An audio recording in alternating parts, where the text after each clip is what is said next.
Hi, my name is Sara Lewis, and I'm a licensed holistic health coach and a yoga instructor.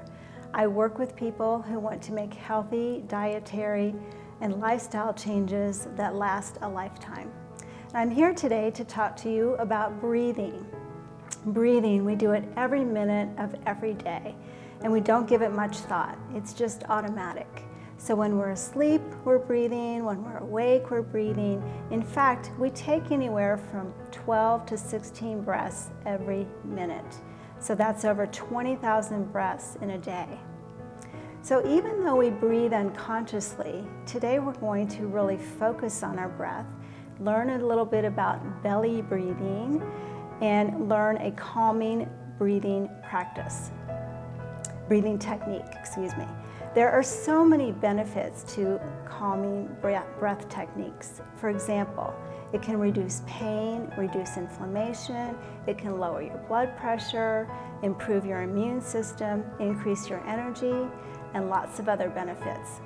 So first, let's look at the diaphragm. This is a picture of a diaphragm. So as you can see, it looks a little bit like a jellyfish or a parachute. The diaphragm is a muscle, and it's right in the middle of your torso. And when you inhale, the diaphragm pulls down like this, like that parachute. And then when you exhale, it lifts up. So it has this type of action when you inhale and exhale. And all of that expanding and contracting massages your internal organs and lungs. But some people are chest breathers, so they breathe way up here high in their chest. This is shallow breathing, and as you can imagine, that's not very healthy. It creates a lot of stress throughout your entire body when you breathe only up in here. But the good news is that you can learn to use your diaphragm again, just like you would learn to play an instrument or ride a bike. So let's test right now to see if you're using your diaphragm to breathe. So bring your feet flat on the floor, sit up nice and tall. Bring one hand to your chest area and one hand to your belly. And just take a nice deep inhale through your nose. And then a long exhale. And do that again. Big inhale through your nose. And exhale through your mouth. Which of your hands moved? Did your hand on your chest move or your belly move? Probably, since I was talking you through this, both hands moved, which is fine, but ideally, when you're practicing a calming technique, you want the hand on your belly to move first. So you want that hand to expand on the inhale and then draw in on the exhale. So if you've ever seen a newborn baby breathe, you know what I'm talking about, because newborn babies instinctively know how to breathe correctly. Their little bellies move up and down, expanding and contracting.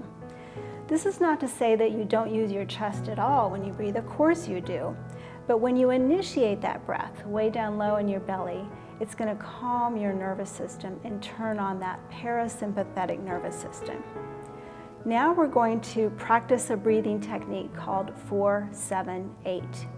This is very simple. It doesn't take much time, and you can do it just about anywhere. So this is how it works. You inhale through your nose for a count of 4. And then you pause or hold your breath for a count of 7. And then you're going to exhale through your mouth with a whooshing sound for a count of 8. So let's try it. What I'll do is we're just going to take a cleansing breath first, and then I'll begin to count for you. So take a big inhale, exhale. Inhale, 2, 3, 4. Pause, 2, 3, 4, 5, 6, 7. Exhale, 2, 3, 4, 5, 6, 7, 8. How was that for you? So the reason that the exhale is longer than the inhale is because if you are breathing up here, if that shallow breathing, if you're nervous or upset or anxious or stressed, then breathing longer is going to push all that stale air out of your body. And holding your breath is one of the most important parts of this technique. But if you have trouble holding your breath or you got dizzy when you did that, then you can speed up the counting. You don't have to count 1, 2, 3. You can do 1, 2, 3, 4. And then as you continue to practice, you're going to want to slow it down and get into that calming breathing practice. Ideally, you should practice this about twice a day for 4 rounds. You can write that down if you want, twice a day, 4 times each time. But even if you just do it a couple of times, you know you're going to improve your health. This technique is especially useful if you have trouble falling asleep or if you get into an argument with someone. It's kind of like a natural tranquilizer. So keep practicing. I think that you'll find over time this breathing technique is one of the most important things you can do for your mental and physical health. Thank you.